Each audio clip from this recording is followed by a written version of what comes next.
آج کی ویڈیو بہت ہی اہم ہے کیونکہ ہم اس میں بات کرنے جا رہے ہیں کہ کیا دفن شدہ جادو یا تعویذات کو نکالا جا سکتا ہے اور کیسے اس کا تعین کیا جا سکتا ہے کہ کسی جگہ پر کوئی جادو دفن کر دیا گیا ہو۔ فقیر کا یہ تجربہ رہا ہے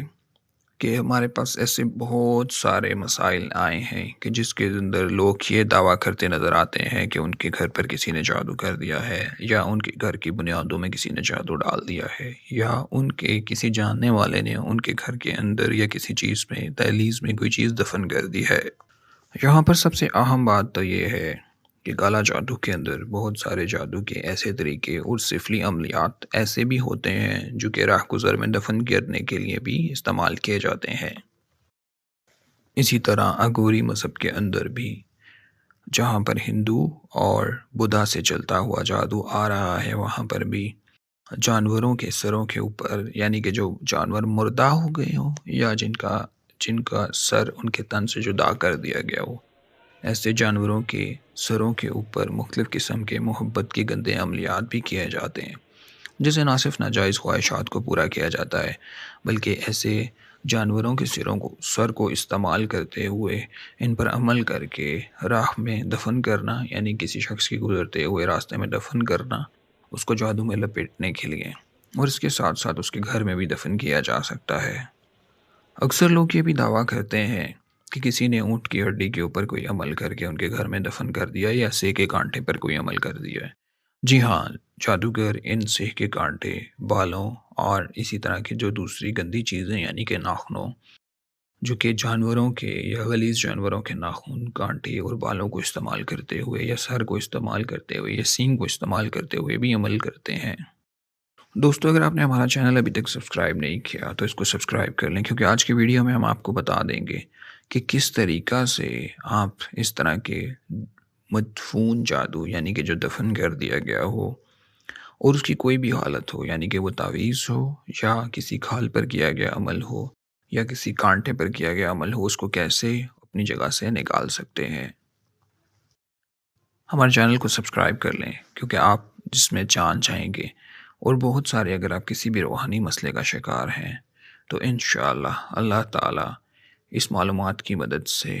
اللہ تعالیٰ آپ کو فلاح کا رستہ انشاءاللہ عطا کر دے گا۔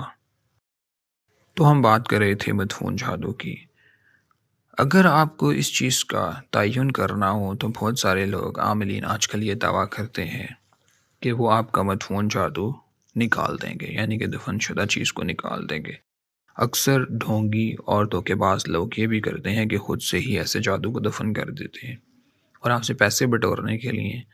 آپ کے سامنے اس کو نکالتے ہیں۔ جی ہاں، کچھ لوگ گھر سے باہر یا گھر کے اندر خود بھی ایسی چیزوں کو دفن کر دیتے ہیں اور بعد میں کہتے ہیں کہ یہ کسی جادوگر نے دفن کر دیا تھا۔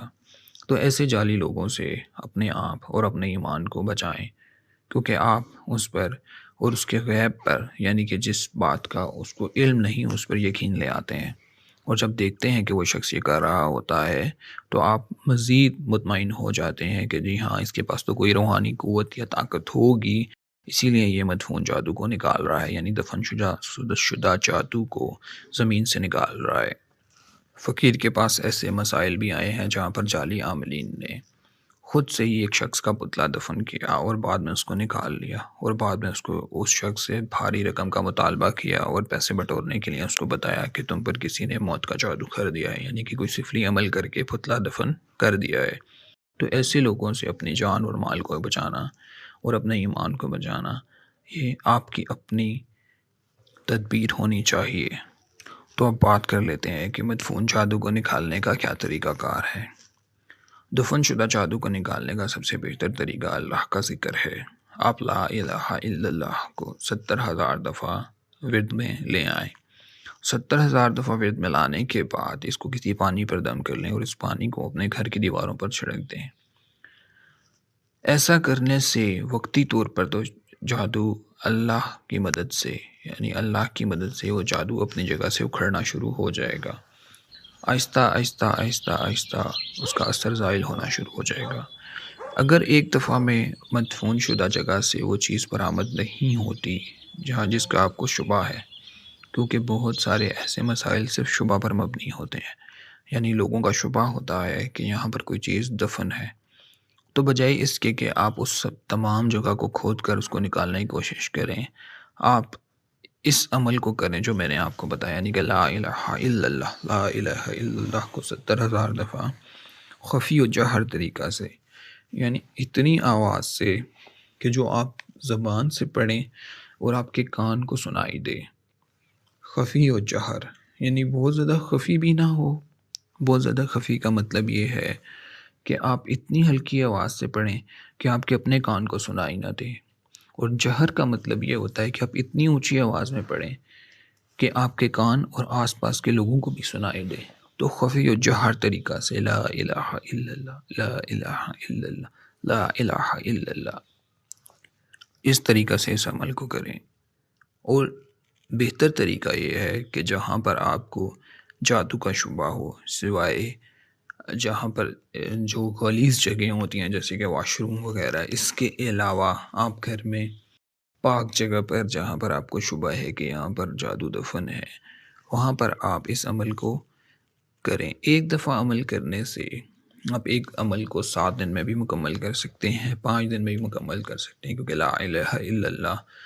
70,000 دفعہ ایک عام شخص کے لیے روزانہ پڑھنا اتنا آسان نہیں ہوتا۔ اس لیے ضروری ہے کہ آپ اس کو دنوں میں ڈیوائڈ کر لیں۔ جو لوگ یہ عمل کر چکے ہیں یا جن لوگوں کو ہم نے یہ عمل تلقین کیا ہے، تو ان میں سے بہت سارے ایسے ہیں جو کہ ایک دن میں بھی اس کو مکمل کر لیتے ہیں۔ اس کی وجہ یہ ہوتی ہے کہ جب آپ ایک روانی میں اس کو پڑھ رہے ہوتے ہیں تو آپ کو کوئی مسئلہ پریشانی درپیش نہیں ہوتی، اور نئے شخص کے لیے کیونکہ وہ بہت سارے ابہام کا شکار ہوتا ہے، اس کے لیے پڑھنا تھوڑا سا شروع میں مشکل ہوتا ہے مگر ناممکن نہیں ہوتا۔ تو اس عمل کو آپ نے جس طریقے سے میں نے بتایا ایک دفعہ کریں، انشاءاللہ ایک دفعہ کرنے سے ہی آپ کو اس کا اثر ظاہر ہوگا، اور انشاءاللہ اگر آپ کو لگتا ہے کہ آپ کو مزید فائدہ درکار ہے اور اللہ تعالیٰ کی مدد درکار ہے تو آپ دوبارہ اس عمل کو دہرائیں، دوبارہ اس عمل کو دہرائیں۔ اگر ایک گھر میں 5 افراد ہیں اور آپ کو یہ شبہ ہے کہ ان 5 کے 5 کو کسی مدفون جادو یا کسی جادو کے اور طریقہ سے باندھ دیا گیا ہے، تو آپ یہ عمل علیحدہ علیحدہ اس ہر شخص کے لیے بھی کر سکتے ہیں۔ اسی طرح اگر آپ کے گھر میں بچے موجود ہیں جن کی عمریں کم ہیں، جیسے دودھ پیتے بچے، 1 سال، 2 سال، 3 سال یا 5 سال کی عمر تک کے بچے یا 7 سال کی عمر تک کے بچے، تو ایسوں کے لیے بھی ضروری ہے کہ آپ اس عمل کو کر کے ان کے اوپر دم کریں اور ساتھ ساتھ پانی پر دم کر کے دیواروں پر چھڑک دیں، ٹھیک ہے؟ کسی بھی غلاظت والی جگہ یا زمین پر ایسے پانی کو مت پھینکیں، صرف دیواروں پر یا چھت کے اوپر اس کا سپرے کریں۔ اس کے سپرے کرنے سے اور دم کرنے سے اور پھونکنے سے اور گھر کے چاروں کونوں میں پھونکنے سے انشاءاللہ وہ خود اپنی جگہ سے اکھڑ کر نکل آئے گا اور اس کا اثر زائل ہو جائے گا۔ اگر ایسا جادو برآمد ہو جاتا ہے اور آپ کو سمجھ نہیں آتی کہ اس کو کس طریقے سے تلف کرنا ہے، تو آپ ہمارے دیے گئے نمبر پر کانٹیکٹ کر سکتے ہیں یا ہمارے چینل پر موجود رہنمائی ویڈیوز کے، جس میں ہم نے بتایا کہ پتلے کے عمل کو کیسے ختم کرتے ہیں، تعویذات کو کیسے ختم کیا جاتا ہے، کے اندر جا کر آپ دیکھ سکتے ہیں کہ ان کو کیسے ٹھنڈا کیا جا سکتا ہے۔ بس یہ کہ اگر آپ خود اس عمل کو نہ بھی کرنا چاہیں تو آپ ہم سے رہنمائی حاصل کر سکتے ہیں کہ اس جادو کو کس طریقے سے ختم کیا جائے۔ میرے دوستو، میرے چینل کو سبسکرائب کر لیں، یہاں پر بہت ساری ایسی انفارمیشن ہے جو آپ کے روحانی مسائل کو حل کرنے کے لیے کارگر ثابت ہوگی۔ تو اس عمل اور طریقہ کے ذریعے سے آپ اس مدفون جادو کو نہ صرف نکال سکتے ہیں بلکہ اس کا اثر بھی زائل کر سکتے ہیں۔ امید کرتا ہوں کہ آپ کو ویڈیو اچھی لگی ہوگی۔ ہمارے چینل کو سبسکرائب کر لیں۔ شکریہ۔